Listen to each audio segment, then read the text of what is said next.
I have a song today that I'm mixing by a band from College Park. They're called Arc of the Sun. A lot of awesome dudes in that band. Um, and so I'm doing a test mix for them. So I thought I'd share my process with you guys on how I mix a song. So we'll be going through it. I usually start with drums. I'll just give you a quick listen to hear what we have, what I'm working with right now. Nothing is really worked on. So I've done some drum sample replacement, but that's about it.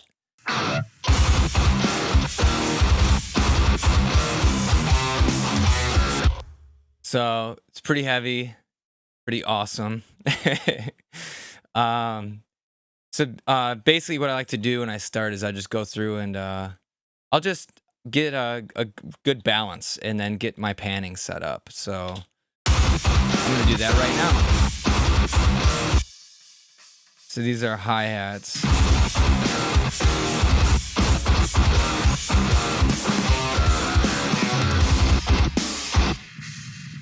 So we have these two different room tracks. And if you don't have a stereo room track, you kind of stuck putting it in the middle, but you can do some cool stuff with that. And I'll talk about that later when we get into mixing more.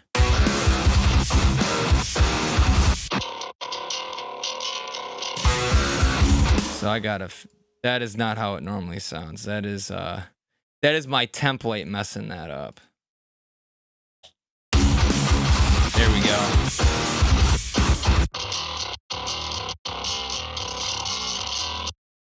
Let's get rid of that because that's ruining everything.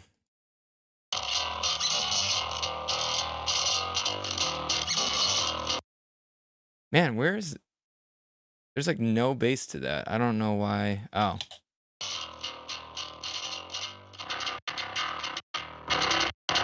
There we go.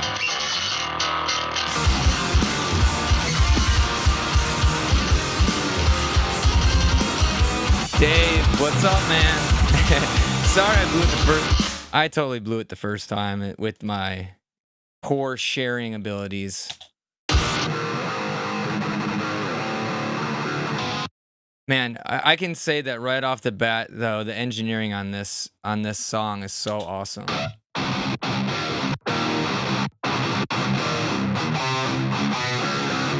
Like I really like the guitar tone. So they don't have or I was not sent the vocals yet. So Nick,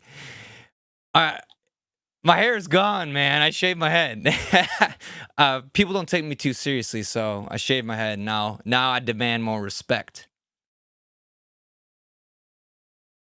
So that's what happened. What's up, Matt?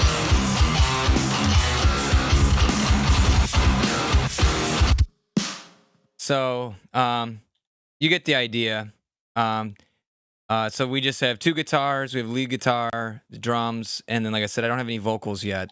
I do not have those. So I always start with drums. So I've already gone through. I've done some sample replacing of the snare. I'll just show you what we started with.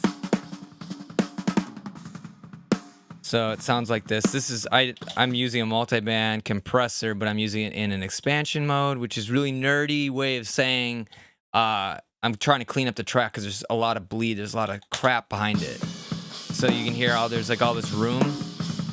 And then when I have this on, see how much quieter it is? It's awesome. So gotta have it clean, otherwise it's not gonna be focused and punchy. Metal has to be punchy. Bottom snare. What am I doing to this? I'm basically just cleaning it up again. So again, I have this set up just to clean up the track. If I get rid of it, there's just a lot of everything in it. So this makes it really snappy, really punchy. Something that you should never forget is to check the phase. So I'm showing you got to zoom in on the waveform here. So these two snare mics, one is the top mic and one's the bottom of the snare. And if the phase if it's flipped, so what I mean by flip phase is that if you have this waveform going up, and the bottom mic is going down, which if you have two microphones that are the same, that's just the physics of what's going to happen. Their waveforms cancel out, and so you get really hollow or weird sounding snare drums. And you got to check that. Always make sure, and you just flip the phase so you can flip the phase here just to make sure that it's not out of phase. And so sometimes you just flip in between it and listen to what sounds the best. So sometimes the low mids are usually what go away, and that's what gives the snare drum all of its punch. So if you have a really wimpy sounding snare, probably want to check the phase. So let's just do that and flip between it and see if we can see a difference.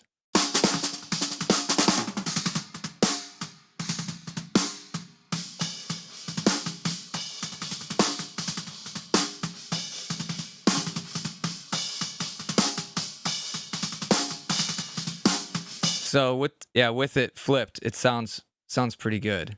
Sounds a little bit punchier to me. So we're gonna keep that like that. So then I always start with my snare. I'm very particular about my snare sound. So I'll just walk you through what I'm doing here.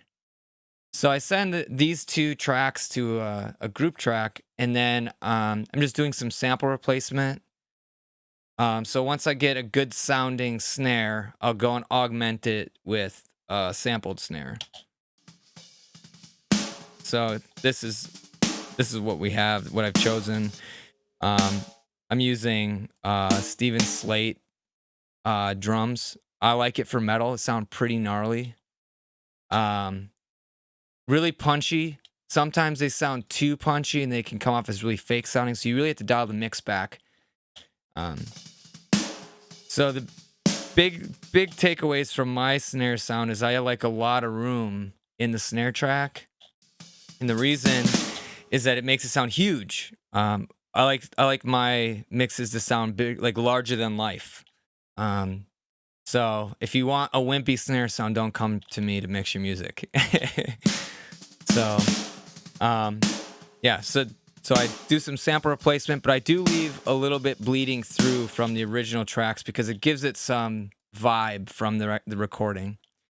Then I just brighten up the top and the low end using Steven Slate. Again, this is like I'll just show you what this does. This is just like shelf EQ, basically. So it'll really brighten it up. So we'll take a listen. So it just adds a lot of air and sizzle to the snare. But we don't want to overdo it. And then this is the same thing for the low end. So it's just giving it a little bit more body. Then what I like to do after that is I'll really go after it hard with a compressor.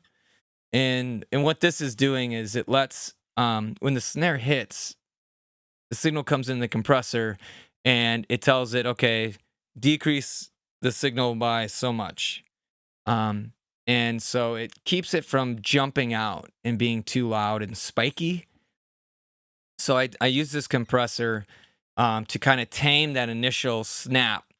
But then what this does is if you can time the release just right, it'll return the volume back to the initial point. And what that does is that brings out a little bit of the room in the mic. And so if you really crank down on it, it makes it sound really big and roomy without the snare being very loud, if that makes sense. So you can kind of listen. I'll dial this back for you so you can hear. So that is completely obliterated. That is, I mean, we're compressing it way too much. It doesn't sound good. But you can hear what's happening. You have the initial snap from the snare, and then you hear the room sound fill in.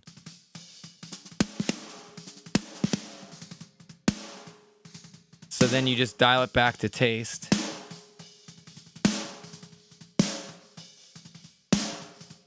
About right there. So that gives it really a lot of punch, and then a lot of the room swells in. So so when it's in the mix, it doesn't get buried by the guitars. The guitars fight snare drums like crazy. So So then I also have some EQ going on here to help punch through the mids a little bit more. Again, this is to fight the guitars because guitars always want to get in the way. And then after that, I just have another, this is a tape simulator, I guess. It's just a compressor. But what this does is this takes the transient and smooths it out a little bit more. So the transient is that initial punch. If your snares are too snappy, it'll sound like an ice pick stabbing into your brain or your eardrum. So I always like to have this on there to kind of smooth that out and give the snare drum a little bit more body. So if you listen, I'll turn it off. And then this is with the dialing it in.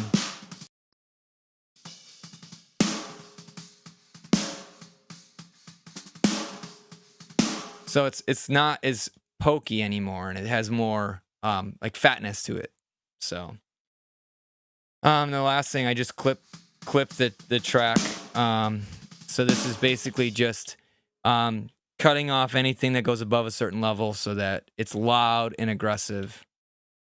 And that's my snare, man. That is my secret snare chain. So we'll keep going though. I got a lot to cover here. So after snare, what I like to do is work on the kick drum. So we have multiple kick mics. So again, we want to check the phase and make sure everything is aligned. So we zoom in, make sure everything is matched up, which it is. Otherwise, we'd flip the phase on it to make it still stay punchy. Otherwise, we lose all of our low end.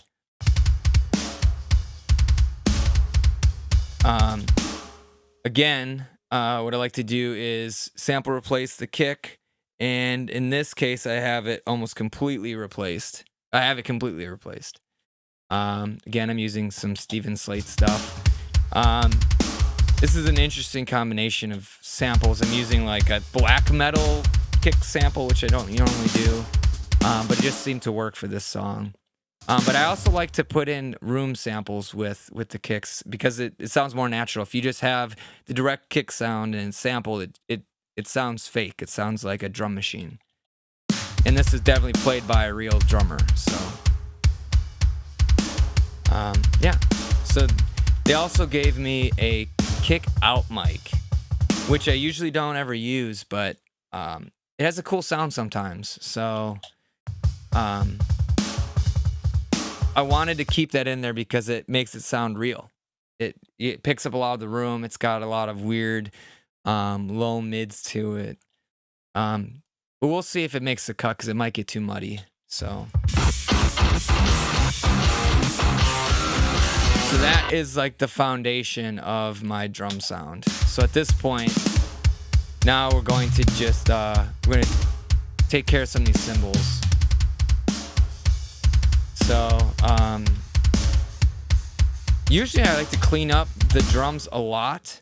What I mean by that is if we have two overhead mics on the drum kit and we also have a hi-hat mic, but the hi-hats are only used in a small part, I'll get rid of all the hi-hat mic, and bring it back only when it's being used in the song, because then it helps to focus the drum sound.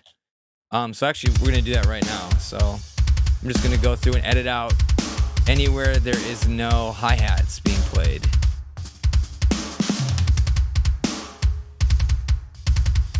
So there really isn't a lot of hi-hats in this song. Because it's so metal, man. They only hit the China.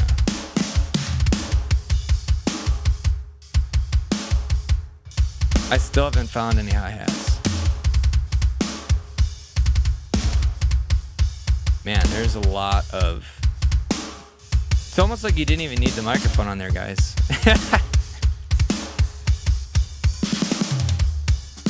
Still no hi-hats. This looks like hi-hats right here. Yeah, cool.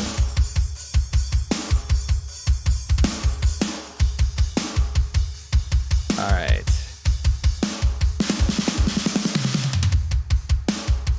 Yep, I don't think they use any more hi-hats in here, just that one spot.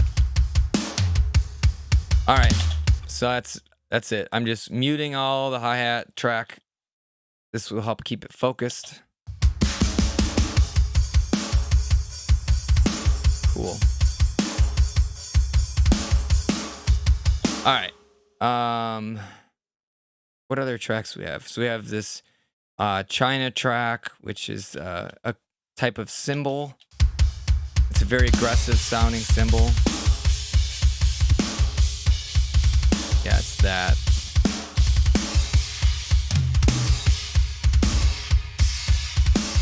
So I'm gonna do the exact same thing I did for the hi-hats. And we're just gonna clean up all this.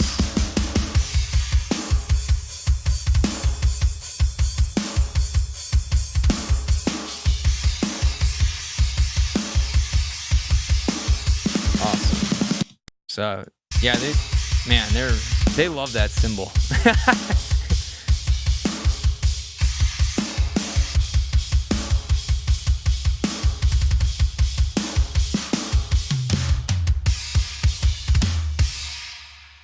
So I want to point something out. On this track, let me just make sure I'm not, it might be my bad. Hold on. I gotta make sure I'm not.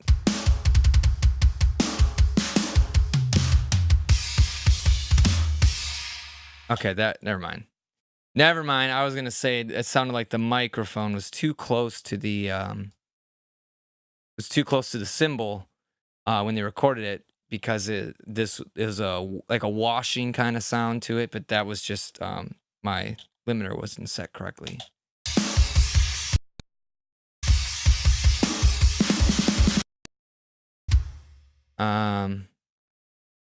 Okay.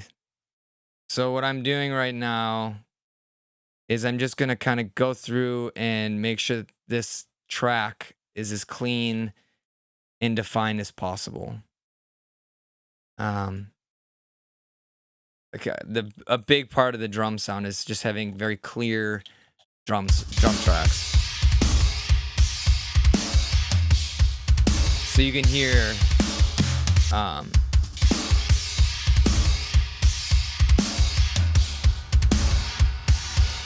so this is the original track without anything on it. Let me mute the other.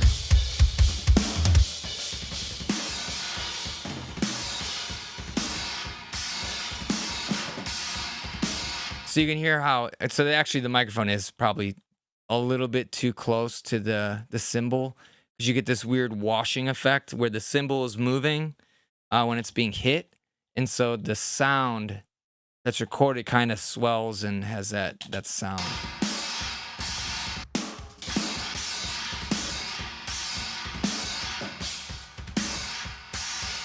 So we want to just clean this up.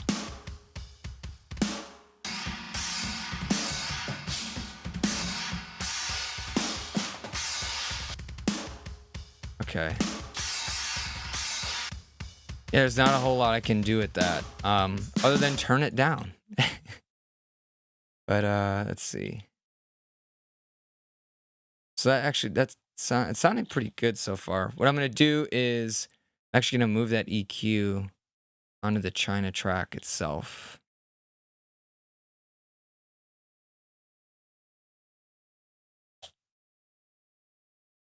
I don't want it to mess up the other cymbals that we have. Okay, so let's turn this thing down because it's too loud for right now.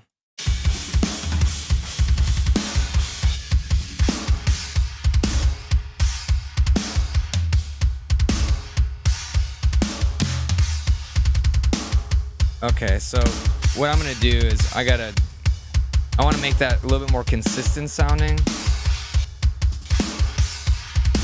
So I'm gonna use a compressor, but I want it to be subtle, so I'm using like an optical style compressor. Something that's not super aggressive.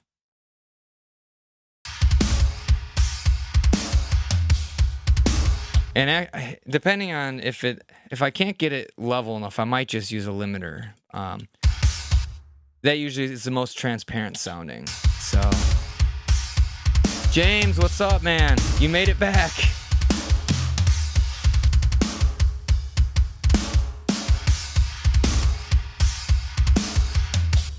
All right, let's bring these overheads in.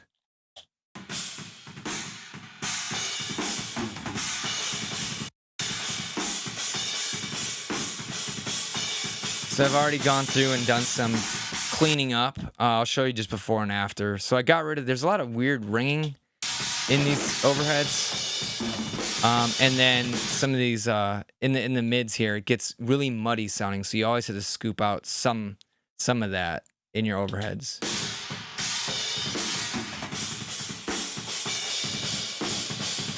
So you can hear it really cleans it up and it pushes the cymbals really wide. Anytime you have a lot of mid range, your mind, at least the way I hear things, it seems like it collapses it to a more mono sounding or centered sound. And if you can get rid of the right frequencies without taking away the power in the mid range, you could make cymbals and guitars sound really, really wide. So that's the goal here, is with what I'm doing with the EQ.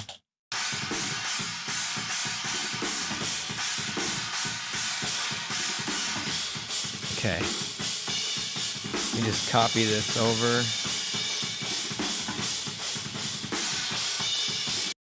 Okay, so they're a little bit loud right now, so we're gonna just dial that back.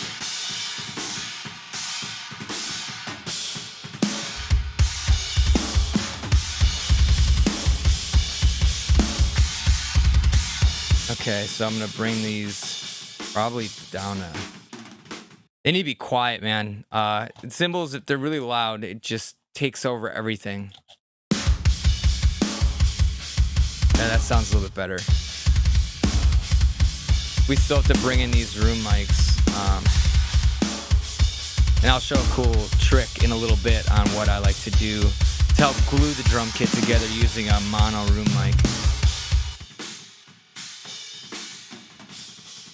I'm gonna bring these up a little bit more though. Okay. So let's talk about what to do with this room mic.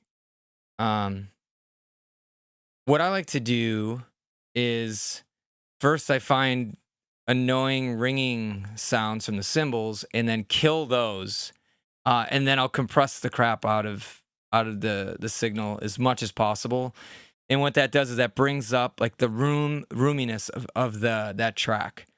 And so that's going to be all the mid-range and the high end and some of the more muddy type frequencies that we've scooped out of all the other tracks. But we can dial them in using this room track very slightly. And what'll happen is it'll fill in those spots we scooped out and really help make the drum feel like it's just a live performance, and it's not a bunch of microphones on individual elements. So let me just show you how I just destroy the room mics with a compressor. So I usually have it set on just like if this thing isn't pinned all the way down here, I'm not hitting it hard enough. So this is after. Here's what it sounds like before, and then after. I mean, I'm completely destroying it pretty much. So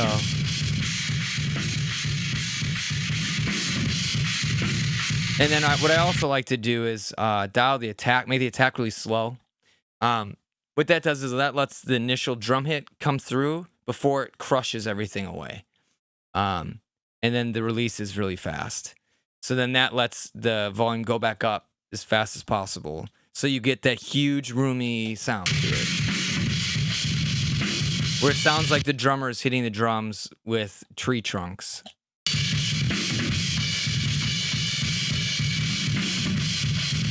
Like it kind of sounds like an epic solo from like the neighbor next door, but that's like a cool sound to have when it's just dialed in right underneath the main drum sound. So there's some frequencies that I can hear whistling, so I'm gonna go find those and get rid of them.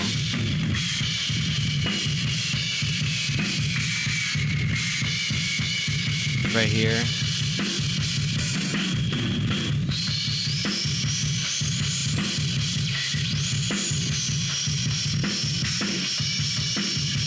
So I usually like to put my vocals, the brightness and the presence of my vocals in that region. So I'll usually cut that a little bit.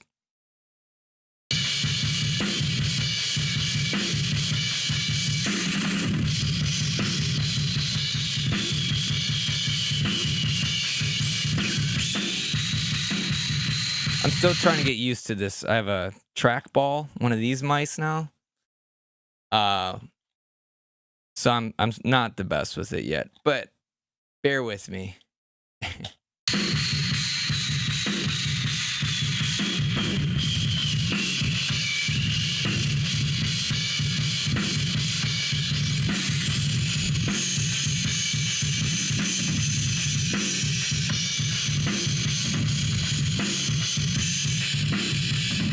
All right. You got to be quick when you do this stuff. Otherwise, your ears will start going crazy on you and you can't hear anything after like 20 seconds.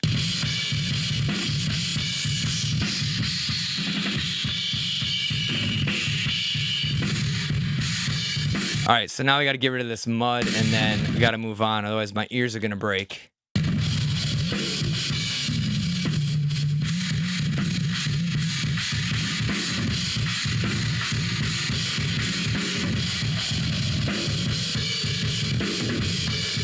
So right there, it kind of sounds like wind is just like blowing around.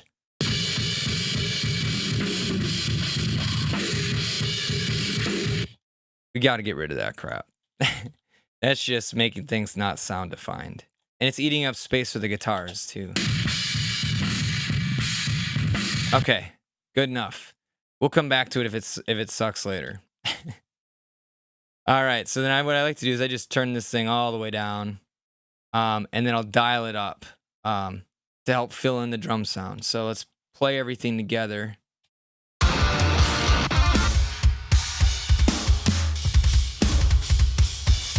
All right, so we'll dial in this room now.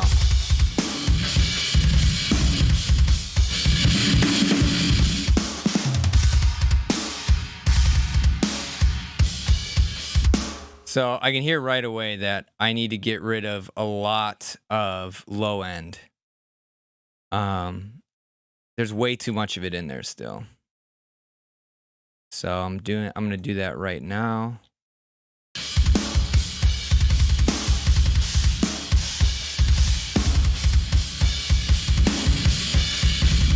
So what I do is I'll push it up a little bit and see what starts jumping out, and then I'll adjust my EQ that way.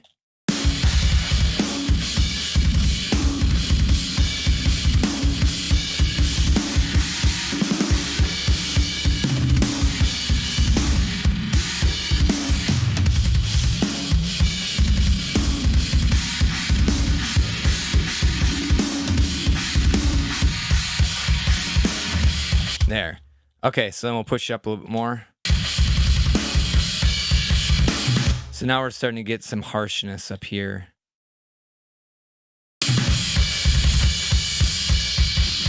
Right there. Oh, what do you know? It's at 4K. That's like the worst frequency of all time. If that frequency went away, no one would miss it.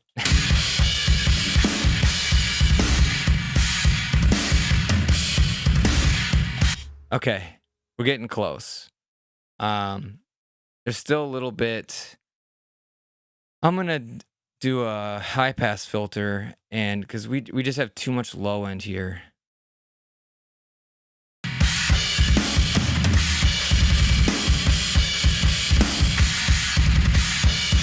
I don't like to use a low pass filter or a high pass filter too much because there's a lot of cool stuff that is in these room tracks for the snare and the kick, and that goes away if you scoop it all out that way.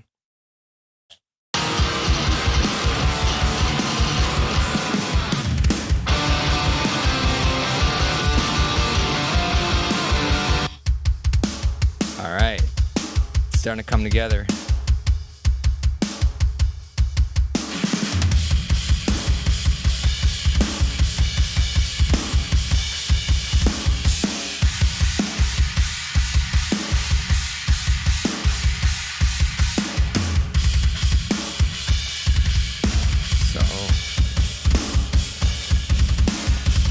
So this track is, I don't know. I'm not digging this room track. It sounds too disconnected or something. I'm not exactly sure what's going on with it, but I'm actually just gonna mute it and not tell the band. Hopefully they don't see the video.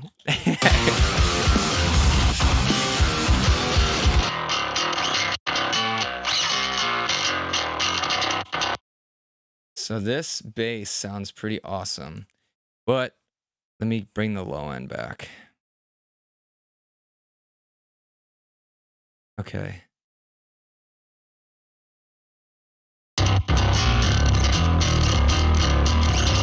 And that is a pretty awesome bass sound. It's grindy, it's metal. I can't believe that was an Axe Effects tone. That's pretty awesome. I really like that.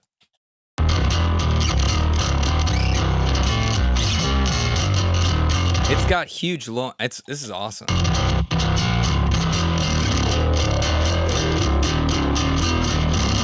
So what I like to do is find out where my snare fundamental is, which is usually around 200 hertz, and I make a little bit of room for it. Sometimes I'll sidechain it to duck those frequencies out, but I like a really punchy snare, and if you don't make room for it in the bass, it's gonna get lost.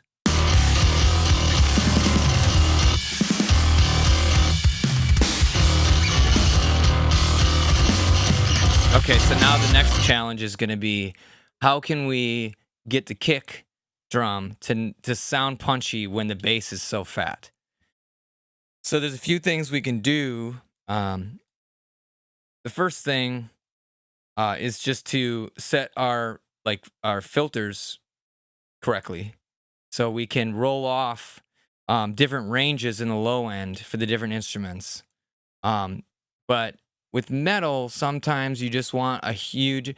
I guess it depends on how fast the kick's going, but a lot of times you want everything to be huge, and so you just have to make things fit together sometimes. So what I like to do is I'll duck the low end out of the bass when the kick is going, because then we can have a huge kick drum, then we can have a huge bass guitar.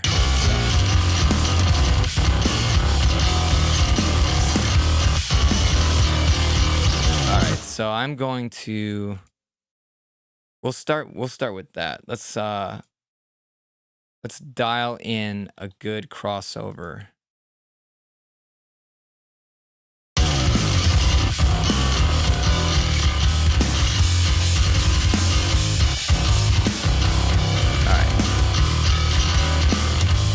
So I'm just gonna, so you can hear right here, there's no bass anymore.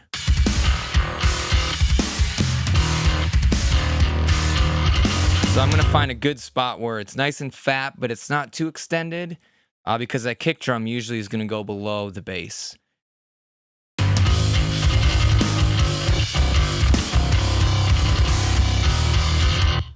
And actually, this is kind of a hard decision to make, because this song is really fast, and you can't have a really, really low, deep, powerful kick drum if it's so fast. So we'll just try it this way first and see what happens.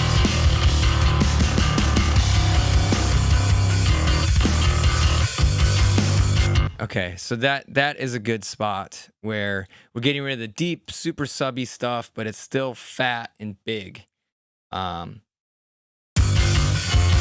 I gotta turn these hi-hats down. They're driving me nuts. Okay.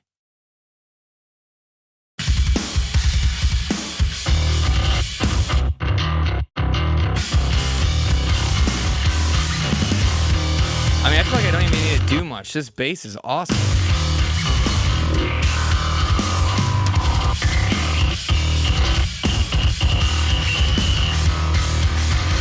Maybe get rid of that. That's kind of annoying to me.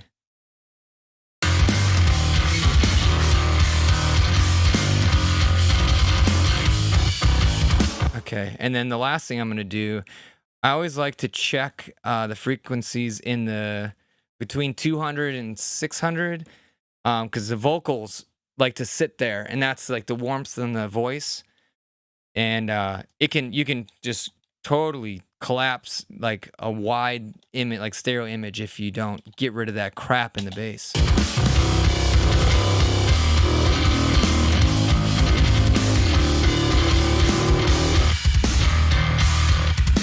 There, like that. That sounds a lot better.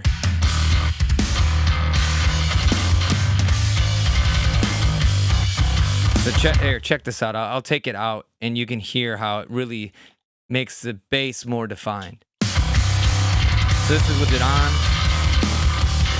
and this is the original. With the mid scooped out,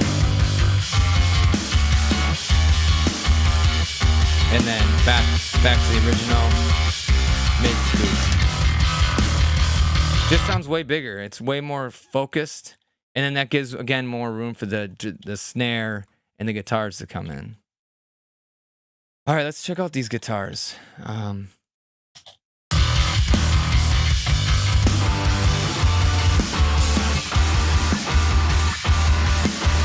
By the way, if you don't know this band, they're called Arc of the Sun. I mentioned it in the beginning of this live stream, but you guys gotta check them out. They're doing some great stuff.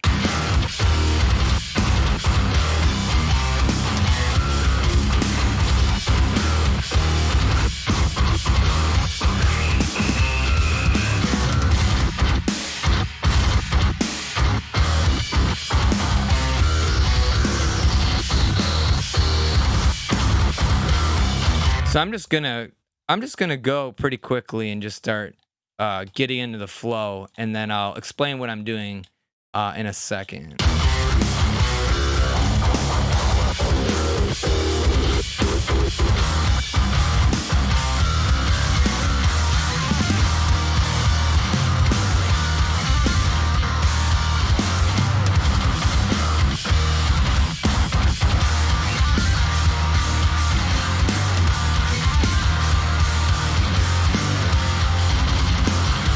Okay, so what I've done is I want for this song, it's metal, man. We got to make it aggressive. So I brightened up the top end because the tone is a little dull out of the box.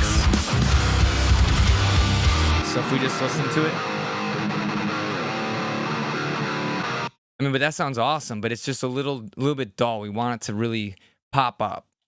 So I brightened it up, but what happens when you do that is the louder you listen to the song, like if you're in your car and you crank the volume, those higher frequencies really start to jump out. Our ears are more tuned to them. So I rolled off a bunch of stuff here just to make sure it's not too bright and doesn't start getting irritating when you crank it up in your car or wherever.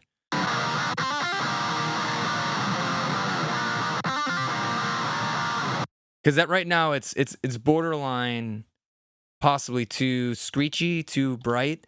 But I just want to see when it's in context with these bright cymbals and a bright vocal, it's gonna start making this sound dark. So I might come back and revisit this in a little bit, but just to get a general tone out of it, this is a good starting place.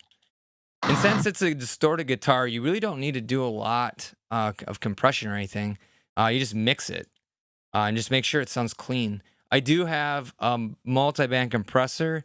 This is an Andy Sneap trick from back in the day, where if the low end from like palm mutes gets too chuggy or too bassy, this will just help to keep it level and not have the bass jump out. Because what happens is if there's a big bass spike when you send it off for mastering, the whole volume of the song will kind of duck down if it's not set up properly. And so it saves a lot of problems ahead of time by having that on there.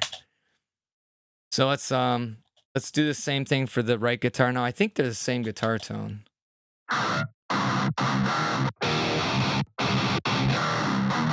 Yeah, they sound pretty close. So I'm literally just gonna copy the settings over because I'm lazy. I think this is the right channel. I hope I didn't screw that up. Cool, and I'll put it to the right side.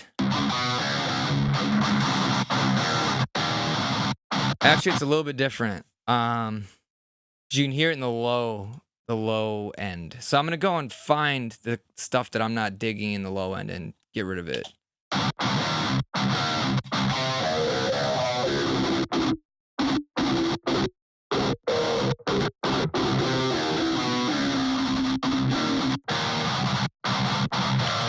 See how much that one thing helps? It's amazing.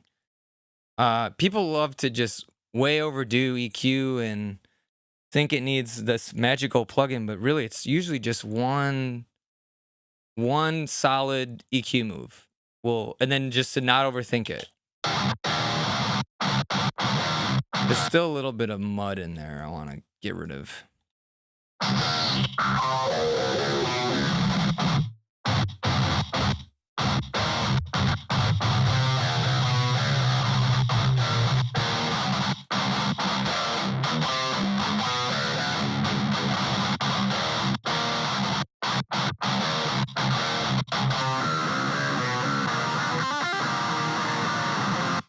Yeah, it's pretty bright. I'm gonna I'm gonna go on and make sure that it's not hurting anybody's ears.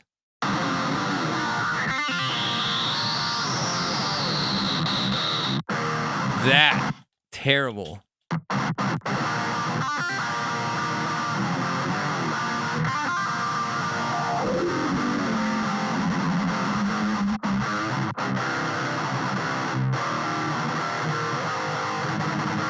So there's also this, I don't know if you guys have picked up on this. There's this low frequency hum. I'll show you. I'll go sweep for it. It's probably around like 80 hertz or something. And that's the guitar cabinet resonance. That's down there because the guitar really shouldn't make notes that low. So we're gonna go and get rid of that because that is the job of the bass, not the guitar. Let's go find it. Oh, that's pretty close actually.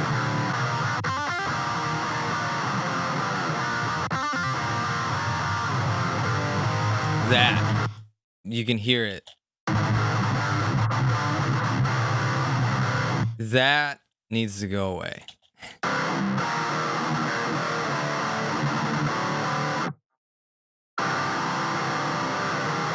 Cool. All right. So let me just flip back to the other guitar, make sure that one sounds okay too.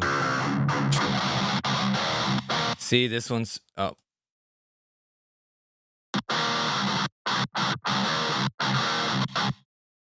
Did I wonder if I might have screwed something up here.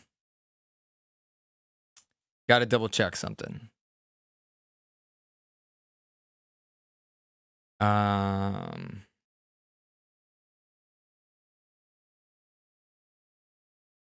So a lot of people popping in here. No one's asking any questions.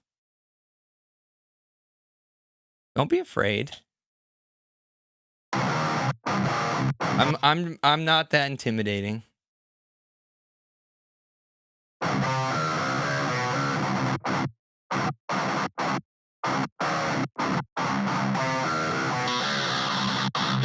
Okay, so let's take care of that terrible high frequency thing going on. Your ears are gonna bleed probably, so I apologize.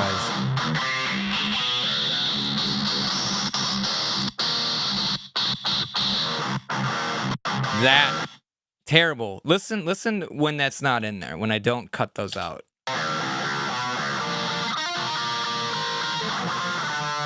Terrible. It's just like it's like someone screaming in the background constantly. It just sounds so much more pleasant to listen to when you get rid of that crap.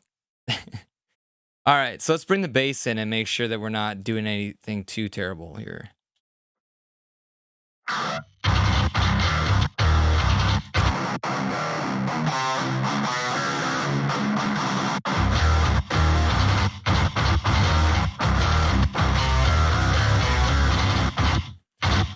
So the bass is a little bit loud. Not gonna lie.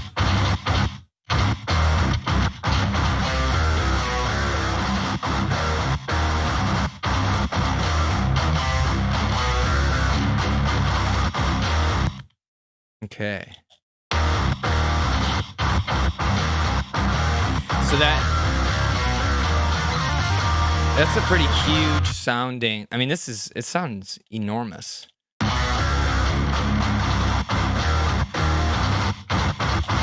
The right guitar kind of sounds like it's a little bit quieter, but that's probably just from the cuts that I made in the high end.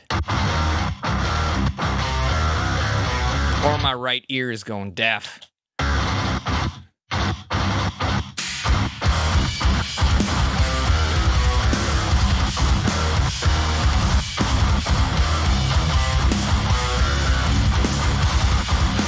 Yeah.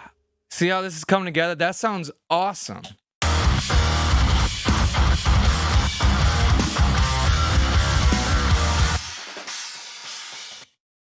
This China though, man, I tell you, it's a little bit loud.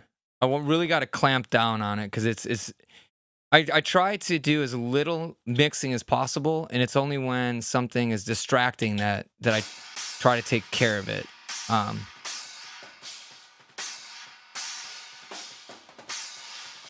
So this is one of those things where it's distracting me from the mix.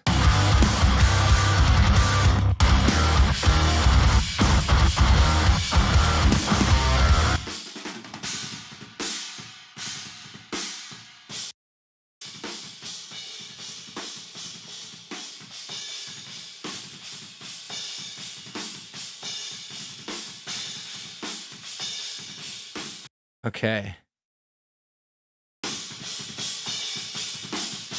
So I have a limiter. I have a limiter on these cymbals, and what I'm doing is I'm just using it to shave off those sharp transients from the snare.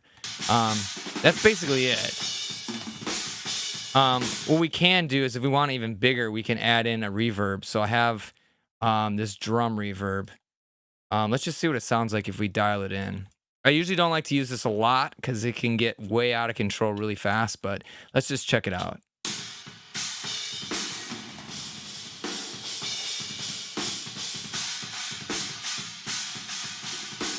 So you can hear it. I mean, it sounds like it's in a castle or something. But if you dial in just a few percent, it really opens it up. So I think I actually might keep this on. Like that, way too much.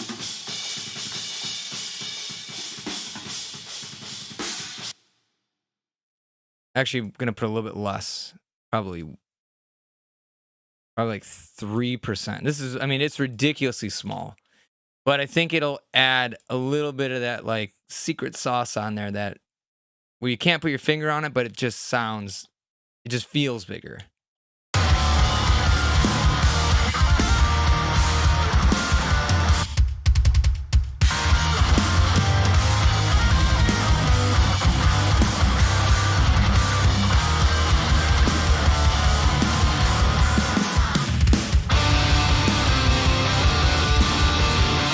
Okay, so at this point, this is where these other guitars are coming in.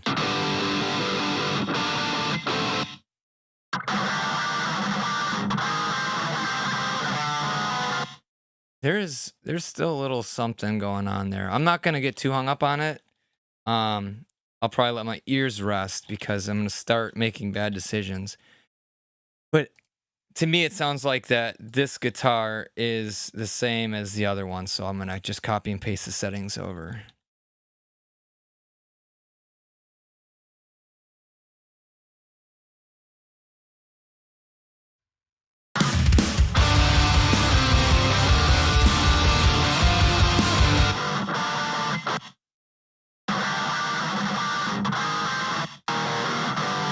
Yeah, it sounds about right. There's still some of that. There's still some of that cabinet resonance that I can hear. I'm gonna have to go in and really dig it out, but I don't want to mess with that right now. So let's talk about lead guitar. We have this one. Oh, we actually have a bunch of guitars going on. So we have a center guitar, and then we have a lead guitar. So let me just hear what we're working with here.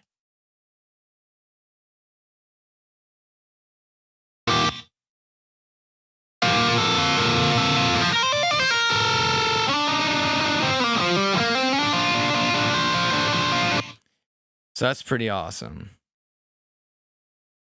If I'm not mistaken, that's my buddy Dave playing guitar.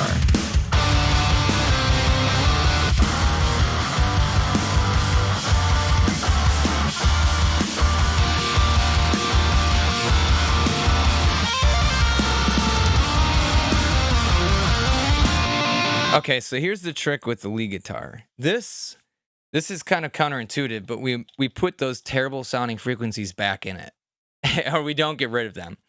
The reason being is we want the lead to stand out a little bit. And so wherever we made those cuts from the other guitars, we want to maybe add or accent that in the lead guitar. I usually don't do a lot of cutting in the mids at all for lead guitars because it helps to get them to pop through the mix. But if there's that weird cabinet resonance thing going on again, I'm going to find it and we're going to kill it.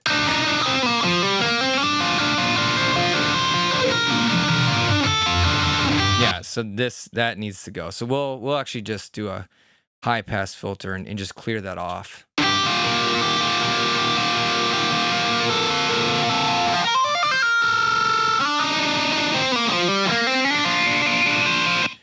So my ears are always really sensitive around 2K and 4K, but I'm gonna see what this little cut here does for this. Some other things I want to do specifically to this lead is I like to add delays to it just to make it sound bigger and kind of draw attention to itself. And I'm a weirdo and I like to use ping pong delays. So. And I time everything to the tempo of the song, so I actually had to figure that out. So let's figure this out. We're gonna find out what the tempo is. I get to pound on my space bar to figure this out.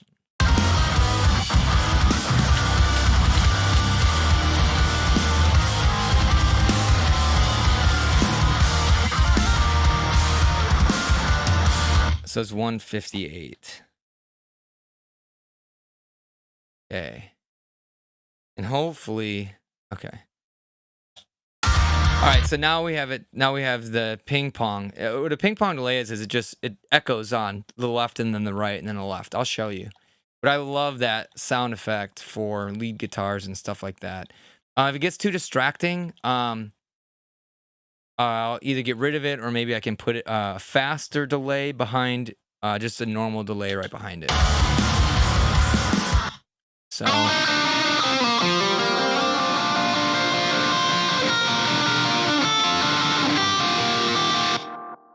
So that's it. You don't necessarily hear it when it's playing, but then it just sounds and feels bigger than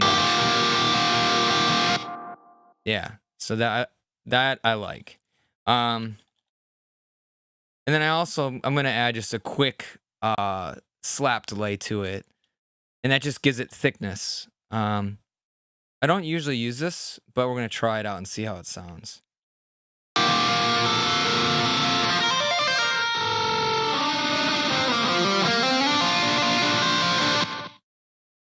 It's kind of cool. We'll give it a shot. If the band hates it, they'll let me know. That's my rule.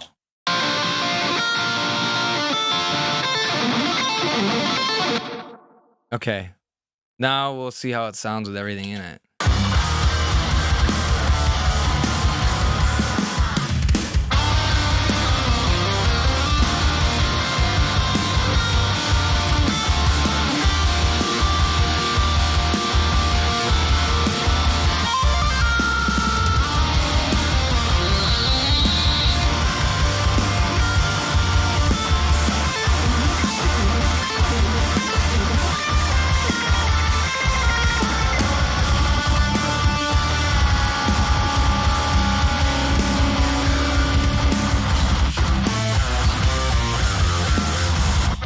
Dude, this song is awesome. It is so heavy.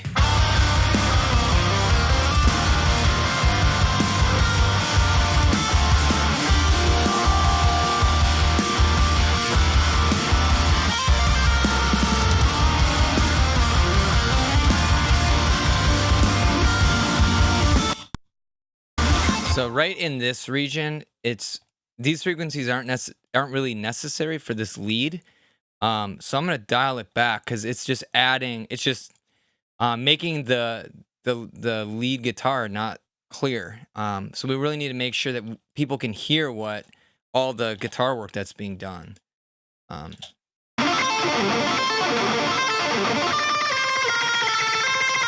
because it's pretty awesome. So the other thing that we're gonna do, I don't know if I want to do it yet, but typically you're gonna automate the other guitars down. You don't want to try to ruin the guitar tone over the entire song just because you want the lead to pop in a certain spot. So that's why we can always automate that. So um, what I'll probably do is just dial these guitars a little bit lower just for that part where there's a lot of the guitar solo going on. And then we'll bring those other guitars back up louder once the solo's done. That way, we're not doing anything too crazy and it's still staying true to that guitar. So let's just see how it sounds with the limiter on it. And if it's still not popping in the mix, then we'll dial those other guitars back.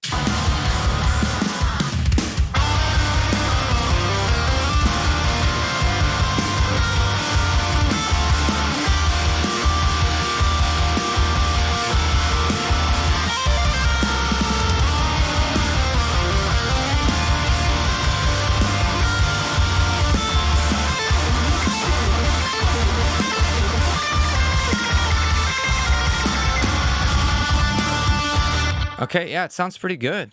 I'm still gonna dial these guitars back a tiny bit. So I don't. Cubase has this really nice feature where you can just draw how you want the volume to be. So that's what I'm gonna do now, and I'm just gonna tell it to lower the volume of these guitars just a tiny bit. Let's see. So this is like a decibel, 1.18 decibels. So we'll do them both the same. We'll just see how that helps, if that clears it up. You don't really need to go crazy because otherwise the person who's listening is going to figure that out and hear it and think like, oh, the guitars got really quiet there. And you don't, that's the last thing you want. You don't want any distractions.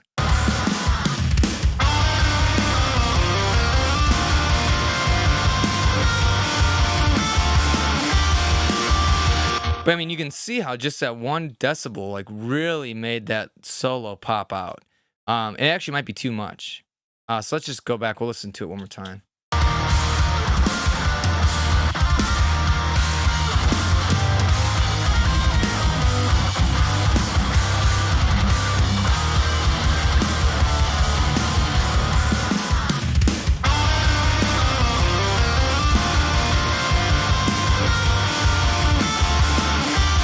Yeah, that's awesome.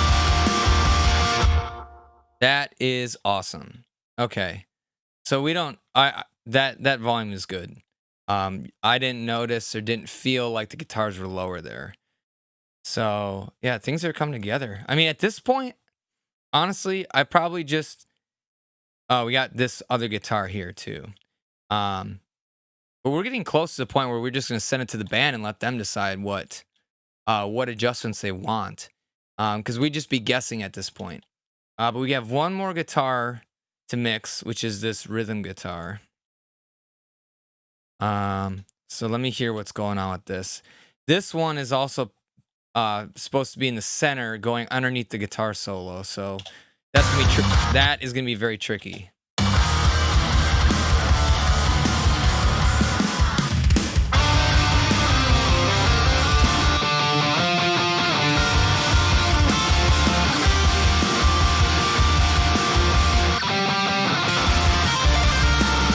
So that's a really cool thing that they did there with the having it just play the chords that harmonize with the solo. I love that. So what I'm gonna do is the trick I like to do is just adjust the EQ while everything's playing, and find the spot where the EQ is making the guitar solo not sound clear anymore. And then I know that needs to be cut from this guitar sound. Um, I don't ever like to do it in solo when I do that.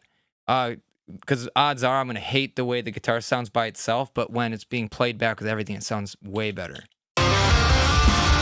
So let's find out some spots where it makes the guitar solo sound crappy.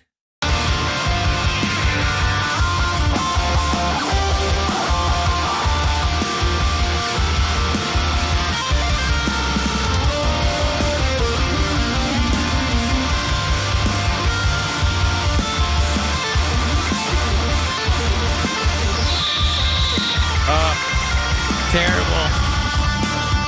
So there you go. I mean, that's the trick. It's kind of backwards thinking where you're adjusting the EQ, but you're not listening to that guitar. I'm actually listening to the solo. The guitar solo. But it's super important because when you're listening to a song, you can really only pay attention to certain things. And if there's a certain element that needs to be in the forefront or you want the listener to listen to, you need to focus on that and not worry about any of the other ones. So when I adjust the EQ for this, I'm listening to guitar solo, and if it takes away from that experience, then we got to get rid of that on this track. And so it's super useful for drums too. You'll listen, if you really want a big punchy snare sound, you can go to your guitar tracks and EQ the guitars and find where they start messing with this punchiness of the snare and dial those back and roll that EQ back. Very important. Not very intuitive, but it's super important. So let's see how it sounds now with the EQ we have.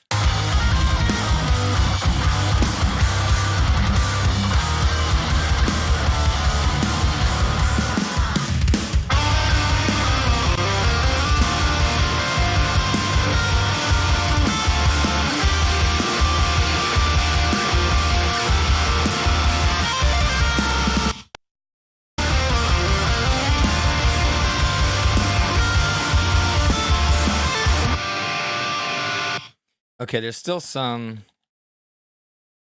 high frequencies I want to get rid of, but I mean, for the most part, it's sounding pretty awesome.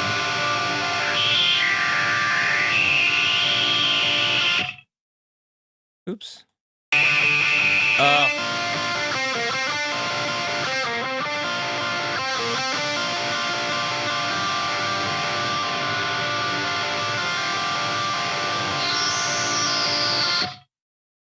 Do it one more time. Find these terrible sounding things, get rid of them.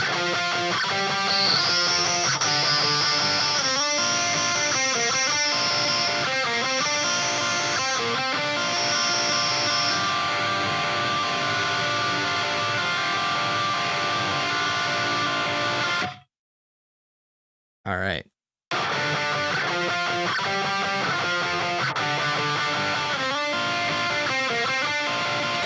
Cool. That's sounding better. But man, yeah, there's the low end needs some tightening up though. I think we made the low end too massive. But at this point, my ears are too used to what the song sounds like. So at this point, I would normally take a break, and then come back to this in the morning after I've had some time to sleep on it, and to make sure that the balance is right, because it's crazy how fast you'll lose focus and lose context for what a song should sound like when it's properly balanced. So I'm just going to play through one more time and make some adjustments on the fly, and then I think I'm going to wrap this thing up.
Sounds pretty good.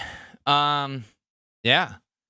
I'm calling it quits, man. I'm digging how it sounds so far. So probably just go through and just put a quick master on it and send it over to the band, see what they think.